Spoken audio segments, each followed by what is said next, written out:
ಪಿತನ ಸುತನ ಮತ್ತು ಪವಿತ್ರಾತ್ಮರ ನಾಮದಲ್ಲಿ ಆಮೆನ್. ಕ್ರಿಸ್ತನಲ್ಲಿ ಬಾಳುವಾಗ ಎಂದೆಂದು ಜಯ ಜಯವೇ. ಕ್ರಿಸ್ತನಲ್ಲಿ ಬಾಳುವಾಗ ಎಂದೆಂದು ಜಯ ಜಯವೇ. ಜೈ ಜೈ ಕ್ರಿಸ್ತ ಹಲ್ಲೇಲೂಯ, ಜೈ ಜೈ ಕ್ರಿಸ್ತ ಹಲ್ಲೇಲೂಯ, ಜೈ ಜೈ ಕ್ರಿಸ್ತ ಹಲ್ಲೇಲೂಯ, ಜೈ ಜೈ ಕ್ರಿಸ್ತ ಹಲ್ಲೇಲೂಯ.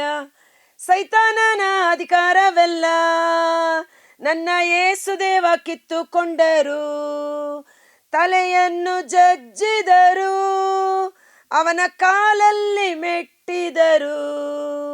ಕ್ರಿಸ್ತನಲ್ಲಿ ಬಾಳುವಾಗ ನಮಗೆಂದೆಂದು ಜಯ ಜಯವೇ, ನಮಗೆಂದೆಂದು ಜಯ ಜಯವೇ. ಪ್ರಭು ಕ್ರಿಸ್ತರಲ್ಲಿ ಆತ್ಮೀಯ ಸಹೋದರ ಸಹೋದರಿಯರೇ, ಈ ದಿನದ ಮುಂಜಾನೆಯ ಜೀವಸ್ವರ ಪ್ರಕಟಣಾ ಗ್ರಂಥ 12ನೇ ಅಧ್ಯಾಯ ವಚನ 7-9. ಸ್ವರ್ಗದಲ್ಲಿ ಒಂದು ಯುದ್ಧ ಪ್ರಾರಂಭವಾಯಿತು. ಮಿಕಾಯೇಲನು ತನ್ನ ಸಹದೂತರ ಸಹಿತ ಘಟಸರ್ಪದ ವಿರುದ್ಧ ಯುದ್ಧ ಮಾಡಿದನು. ಘಟಸರ್ಪವು ತನ್ನ ದೂತರ ಸಮೇತ ಯುದ್ಧದಲ್ಲಿ ಕಾದಾಡಿತು. ಸಾಮಾನ್ಯವಾಗಿ ನಮ್ಮ ಕಥೋಲಿಕ ಧರ್ಮಸಭೆಯಲ್ಲಿ ಸಂತ ಮಿಕಾಯೇಲರ ಪ್ರಾರ್ಥನೆ, ಸೈತಾನನನ್ನು ಸೋಲಿಸಲು, ಸೈತಾನನು ತಂದೊಡ್ಡುವ ಪಾಪದ ದುರಿಚ್ಛೆಗಳನ್ನು ನಾವು ಜಯಿಸುವುದಕ್ಕಾಗಿ ಸಂತ ಮಿಕಾಯೇಲರ ಪ್ರಾರ್ಥನೆ ಮಾಡ್ತೇವೆ. ಮಾತ್ರವಲ್ಲ, ನಮ್ಮ ಮನೆಗಳಲ್ಲಿ ಸಹ ಒಂದು ಫೋಟೋ, ಸಾಧಾರಣ ಎಲ್ಲರ ಮನೆ ಬಾಗಿಲಲ್ಲಿ, ಚರ್ಚಲ್ಲಿ ಸಹ ನಾವು ನೋಡ್ಬೋದು, ಮಿಕಾಯೇಲ್ ದೇವದೂತನು ಈಟಿಯಿಂದ ಆ ಸೈತಾನನ ತಲೆಯನ್ನು ಚುಚ್ಚುವ ಒಂದು ದೃಶ್ಯವನ್ನು ನಾವು ನೋಡ್ತೇವೆ. ಯಾಕಂದರೆ ಮಿಕಾಯೇಲ್ ದೇವದೂತರು ನಮ್ಮ ಈ ಹೋರಾಟದ ಸಮಯದಲ್ಲಿ ನಮಗೆ ನೆರವಾಗುವ ದೂತರಾಗಿದ್ದಾರೆ. ದೂತರುಗಳೆಲ್ಲರೂ ಜೀವೋದ್ಧಾರವನ್ನು ಬಾಧ್ಯವಾಗಿ ಹೊಂದಿರುವವರ ಸೇವೆಗಾಗಿ ಕಳುಹಿಸಲ್ಪಟ್ಟವರು. ದಾನಿಯೇಲ ಪ್ರವಾದಿ ದೇವರ ಸನ್ನಿಧಾನದಲ್ಲಿ 21 ದಿನಗಳ ಕಾಲ ಉಪವಾಸವಿದ್ದು ದಾನಿಯೇಲನ ಗ್ರಂಥ 10ನೇ ಅಧ್ಯಾಯದಲ್ಲಿ ಪ್ರಾರ್ಥನೆ ಮಾಡುವ ಸಮಯದಲ್ಲಿ ಗ್ಯಾಬ್ರಿಯೇಲ್ ದೇವದೂತನು ದೇವರ ಸಂದೇಶವನ್ನು ಹೊತ್ತುಕೊಂಡು ಬರುತ್ತಾರೆ. 21 ದಿನಗಳಾದ ನಂತರ ಬಂದು ದಾನಿಯೇಲನಿಗೆ ಹೇಳುವ ಮಾತು, ದಾನಿಯೇಲನೇ, ನೀನು ದೇವರ ಸನ್ನಿಧಾನದಲ್ಲಿ ವಿನಮ್ರ ಪೂರ್ವಕವಾಗಿ ಪ್ರಾರ್ಥನೆ ಮಾಡಿದ ಮೊದಲನೆಯ ದಿನವೇ ನಿನಗೆ ದೇವರು ಸದುತ್ತರವನ್ನು ಅನುಗ್ರಹಿಸಿದರು. ಆ ಉತ್ತರವನ್ನು ತೆಗೆದುಕೊಂಡು ನಾನು ನಿನ್ನ ಬಳಿಗೆ ಬರುವಾಗ ಪರ್ಷಿಯಾದ ದೂತ ನನ್ನೊಡನೆ ಯುದ್ಧ ಮಾಡಿದ. ಅಂದರೆ ದೇವರು ಮಕ್ಕಳ ಹೋರಾಟ ಬರೀ ರಕ್ತ ಮಾಂಸದಿಂದ ಮಾತ್ರವಲ್ಲ, ಮನುಷ್ಯರೊಟ್ಟಿಗೆ ಮಾತ್ರವಲ್ಲ, ವಾಯುಮಂಡಲದಲ್ಲಿರುವ ಅಂಧಕಾರ ಶಕ್ತಿಗಳ ಆಧಿಪತ್ಯದೊಟ್ಟಿಗೆ. ದೇವದೂತ ಇಳಿದು ಬರುವಾಗ ಅವನೊಟ್ಟಿಗೆ ಆ ರಾಜ್ಯದ ದೂತ, ಸೈತಾನನ ದೂತ ಯುದ್ಧ ಮಾಡಲು ಪ್ರಾರಂಭ ಮಾಡುತ್ತಾನೆ. ಆಗ ಗ್ಯಾಬ್ರಿಯೇಲ್ ದೇವದೂತರು ಹೇಳುತ್ತಾರೆ, ನನ್ನ ಈ ಹೋರಾಟದಲ್ಲಿ ನನಗೆ ಸಹಾಯ ಮಾಡಲು ಮಿಕಾಯೇಲ್ ದೇವದೂತನ ಹೊರತು ಬೇರಾರು ಬೆಂಬಲಿಗರು ಬರಲಿಲ್ಲ. ಮಿಕಾಯೇಲ್ ದೇವದೂತನು ಬಂದು ಸಹಾಯ ಮಾಡಿದ ಕಾರಣ ಆತನನ್ನು ಅಲ್ಲಿ ಬಿಟ್ಟು ನಾನು ನಿನ್ನ ಬಳಿ ಬಂದಿದ್ದೇನೆ ಎಂದು ಹೇಳುತ್ತಾನೆ. ಸೊ ಮಿಕಾಯೇಲ್ ದೇವದೂತರ ಒಂದು ಪ್ರಾರ್ಥನೆ ಅಥವಾ ಸಂರಕ್ಷಣೆ ನಮಗೆ ಬಹಳ ಅವಶ್ಯಕ, ವಿಶೇಷವಾಗಿ ಸೇವೆಯಲ್ಲಿರುವವರು, ಪ್ರತಿಯೊಬ್ಬ ಕ್ರೈಸ್ತರಿಗೆ. ಯಾಕಂದರೆ ನಮ್ಮ ಹೋರಾಟ ಸೈತಾನನ ವಿರುದ್ಧ, ಅಂಧಕಾರ ಶಕ್ತಿಗಳ ವಿರುದ್ಧ, ಶರೀರ ಗಣಗಳು, ಈ ಲೋಕದ ಆಧಿಪತ್ಯ ಅಧಿಕಾರಿಗಳ ವಿರುದ್ಧ. ಹಾಗಿರುವಾಗ ನಮಗೆ ಬೆಂಬಲಕ್ಕೆ ಬರುವವರು ಮಿಕಾಯೇಲ್ ದೇವದೂತರಾಗಿದ್ದಾರೆ. ಇಲ್ಲಿಯೂ ಸಹ ಸ್ವರ್ಗದಲ್ಲಿ ಮತ್ತೊಂದು ಯುದ್ಧ ನಡೆಯುವುದನ್ನು ನಾವು ನೋಡುತ್ತೇವೆ. ಘಟಸರ್ಪ ಆ ಮಹಿಳೆ ಅರಣ್ಯಕ್ಕೆ ಓಡಿ ಹೋದ ಮೇಲೆ ತನ್ನ ದೂತರೊಡನೆ ಯುದ್ಧ ಮಾಡಲು ಪ್ರಾರಂಭ ಮಾಡಿತು. ಮಿಕಾಯೇಲ್ ದೇವದೂತನು ಸಹ ತನ್ನ ದೂತರೊಡನೆ ಯುದ್ಧ ಮಾಡಿದಾಗ ಘಟಸರ್ಪಕ್ಕೆ ಸೋಲುಂಟಾಯಿತು. ಅದು ಜಯಗಳಿಸುವಷ್ಟು ಸಾಮರ್ಥ್ಯ ಇರದೆ ಅದು ಸೋಲನ್ನಪ್ಪಿತ್ತು. ಹೀಗೆ ಸ್ವರ್ಗದಲ್ಲಿ ಅದಕ್ಕೂ ಅದರ ದೂತರಿಗೂ ಸ್ಥಳ ಇಲ್ಲದಂತಾಯಿತು. Praise the lord. ಅದರ ಸ್ಥಳ ಅಂದರೆ ಸೈತಾನ, ಈ ಘಟಸರ್ಪ, ಆತನಿಗೆ ಒಂದು ಸ್ಥಳವನ್ನು ದೇವರು ನಿಗದಿ ಮಾಡಿದರು. ಈ ಘಟಸರ್ಪ, ಈ ಸೈತಾನ ಬೇರೆ ಯಾರೂ ಅಲ್ಲ, ದೇವರು ಸೃಷ್ಟಿ ಮಾಡಿದ ಪ್ರಧಾನ 7 ದೇವದೂತರುಗಳಲ್ಲಿ ಒಬ್ಬ ದೂತನಾಗಿದ್ದ. ಪ್ರವಾದಿ ಯೆಶಾಯನ ಗ್ರಂಥ 14ನೇ ಅಧ್ಯಾಯ, ಪ್ರವಾದಿ ಎಜೆಕಿಯೇಲನ ಗ್ರಂಥ 28ನೇ ಅಧ್ಯಾಯ ನೀವು ಫ್ರೀ ಇರುವಾಗ ಓದಿದ್ರೆ ನಿಮಗೆ ಅದರ ಕುರಿತು ಡೀಟೇಲ್ ಆಗಿ ಸಿಗುತ್ತೆ. ಲೂಸಿಫರ್ ಎಂಬುದು ಆತನಿಗೆ ಕೊಟ್ಟಂತ ಹೆಸರು. ಮಿಕಾಯೇಲ್, ಗ್ಯಾಬ್ರಿಯೇಲ್, ರಫಾಯೇಲ್, ಹಾಗೆ ಲೂಸಿಫರ್ ಎಂದು ಆತನಿಗೆ ಕೊಟ್ಟಂತ ನಾಮಾಂಕಿತ. ಆತನು ಸಕಲ ವಿಧವಾದ ಸುಜ್ಞಾನದಿಂದ ದೇವರು ಅಭಿಷೇಕಿಸಿದ್ದರು. ಚಿನ್ನ ವಜ್ರ ವೈಡೂರ್ಯಗಳಿಂದ ಅಲಂಕೃತನಾಗಿದ್ದ, ದೇವರ ಸನ್ನಿಧಾನದಲ್ಲಿ ಕುಳಿತು ದೇವರನ್ನು ಸ್ತುತಿಸುವ ಒಂದು ಅಭಿಷೇಕವನ್ನು ಪಡೆದುಕೊಂಡಿದ್ದ ಪ್ರಧಾನ ದೇವದೂತ. ಆದರೆ ತನ್ನ ಸ್ಥಾನವನ್ನು ಅವನು ಕಳೆದುಕೊಂಡದ್ದು ಅಹಂಕಾರದ ನಿಮಿತ್ತ. ಪ್ರೈಡ್. ನಾನು ದೇವರ ಸ್ಥಾನಕ್ಕೇರುವೆ, ದೇವರ ಸ್ಥಾನದಲ್ಲಿದ್ದು ನಾನು ಎಲ್ಲವನ್ನ ಪಡೆದುಕೊಳ್ಳುವೆ ಎಂದು ಮನಸ್ಸಿನಲ್ಲಿ ನೀನು ಆಲೋಚಿಸಿದೆ. ಉದಯ ಕಾಲದ ನಕ್ಷತ್ರವೇ, ಆಗಸದಿಂದ ನೀನು ಹೇಗೆ ಕೆಳಗೆ ಬಿದ್ದೆ? ಯೆಶಾಯ 54, ಎಜೆಕ್ಯೇಲ 28 ಈ ಎರಡೂ ಅಧ್ಯಾಯಗಳನ್ನು ನೀವು ಫ್ರೀಯಾಗಿರುವಾಗ ಈ ಜೀವಸ್ವರದ ನಂತರ ಈ ದಿನ ಓದಿ, ನಿಮಗೆ ಅಲ್ಲಿ ಕಂಪ್ಲೀಟಾಗಿ ರೆಫರೆನ್ಸ್ ಸಿಗುತ್ತೆ. ಯೂದನ ಗ್ರಂಥದಲ್ಲಿ ಬಹಳ ಸ್ಪಷ್ಟವಾಗಿ ಅದನ್ನು ವಿವರಣೆ ಮಾಡಲಾಗಿದೆ. ಯೂದ 1:6, ಯೂದನ ಗ್ರಂಥ 1ನೇ ಚಾಪ್ಟರ್. ಅಂತೆಯೇ ತಮ್ಮ ಆದ್ಯ ಅಂತಸ್ತನ್ನು ಉಳಿಸಿಕೊಳ್ಳದೆ ತಮ್ಮ ಯೋಗ್ಯ ನಿವಾಸವನ್ನು ಕಳೆದುಕೊಂಡ ದೇವದೂತರನ್ನು ಶಾಶ್ವತ ಸಂಕಲೆಗಳಿಂದ ಬಂಧಿಸಲಾಯಿತು. ಮಹಾದಿನದಲ್ಲಿ ಸಂಭವಿಸುವ ದಂಡನೆಯ ತೀರ್ಪಿಗಾಗಿ ಅವರನ್ನು ಕಾರ್ಗತ್ತಲೆಯಲ್ಲಿ ಕೂಡಿಡಲಾಗಿದೆ. 2 ಪೇತ್ರ 2:4 ಸಹ ನಾವು ನೋಡ್ತೇವೆ, ಪಾಪ ಮಾಡಿದ ದೇವದೂತರನ್ನು ಸಹ ದೇವರು ದಂಡಿಸದೆ ಬಿಡಲಿಲ್ಲ. ನ್ಯಾಯ ತೀರ್ಪಿನ ದಿನಕ್ಕಾಗಿ ಆತನನ್ನು ಕಾರಿರುಳ ಕೂಪದಲ್ಲಿ ಬಂಧಿಸಲಾಗಿದೆ. ಆದಿಕಾಂಡ 3:15 ಆದ ಮತ್ತು ಹವ್ವಳನ ವಂಚಿಸಿದ ಸರ್ಪ, ಪುರಾತನ ಸರ್ಪ, ಆತನಿಗೆ ಪಿಶಾಚಿ ಎಂದು ಹೆಸರು, ಆತನಿಗೆ ಸೈತಾನ ಎಂದು ಹೆಸರು.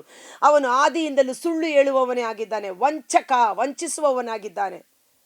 ಆದ ಮತ್ತು ಹವ್ವಳನ ವಂಚನೆ ಮಾಡಿದಂಥ ಸರ್ಪಕ್ಕೆ ದೇವರು ಶಾಪ ಕೊಡುವಾಗ ಆದಿಕಾಂಡ 3:15 ಈ ಮಹಿಳೆಯ ಸಂತತಿ ನಿನ್ನ ಸಂತಾನವನ್ನು ಜಜ್ಜುವುದು, ನೀನು ಅದರ ಹಿಮ್ಮಡಿಯನ್ನು ಕಚ್ಚುವೆ ಎಂಬಂತೆ ಪ್ರಭು ಯೇಸು ಈ ಲೋಕದಲ್ಲಿ ಮನುಷ್ಯಾವತಾರ ತಾಳಿ ಆ ಮರಿಯಳ ಸಂತತಿಯಲ್ಲಿ ಜನಿಸಿ ಸೈತಾನನನ್ನು ಜಜ್ಜಿ ಹಾಕಿದ್ದು ಕಲ್ವಾರಿ ಶಿಲುಬೆಯ ಮೇಲೆ.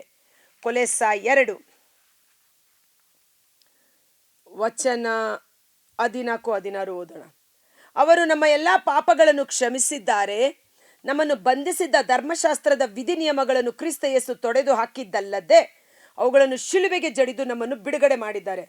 ಬಲಾಢ್ಯ ಒಡೆಯರನ್ನು, ಅಧಿಕಾರಿಗಳನ್ನು ನಿರಾಯುಧರನ್ನಾಗಿ ಮಾಡಿ ತಾವು ಗಳಿಸಿದ ಜಯದ ನಿಮಿತ್ತ ಜನರೆಲ್ಲರ ಮುಂದೆ ಶಿಲುಬೆಯ ವಿಜಯೋತ್ಸವದಲ್ಲಿ ಅವರನ್ನು ಸೆರೆಯಾಳಾಗಿ ಪ್ರದರ್ಶಿಸಿದ್ದಾರೆ.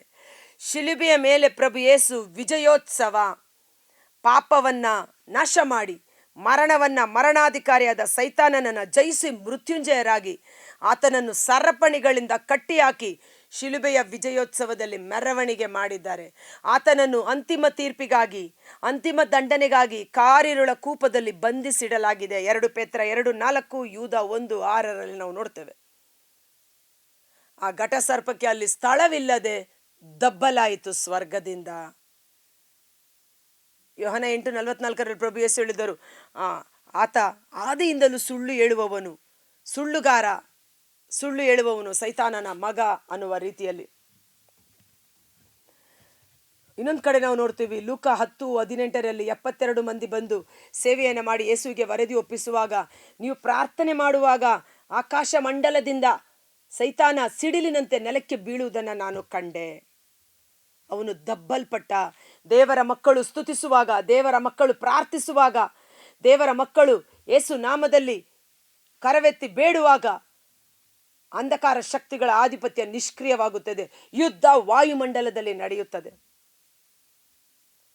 ಯುದ್ಧ ನಿಮ್ಮದಲ್ಲ, ದೇವರು ನಮ್ಮ ಪರವಾಗಿ ಯುದ್ಧ ಮಾಡುವರು. ನಾವು ಮಾಡಬೇಕಾದುದೇನು? 2 ಕರವೆತ್ತಿ ಆತನನ್ನು ಸ್ತುತಿಸಿ ಮಹಿಮೆಪಡಿಸಿ ಆರಾಧಿಸುವಾಗ.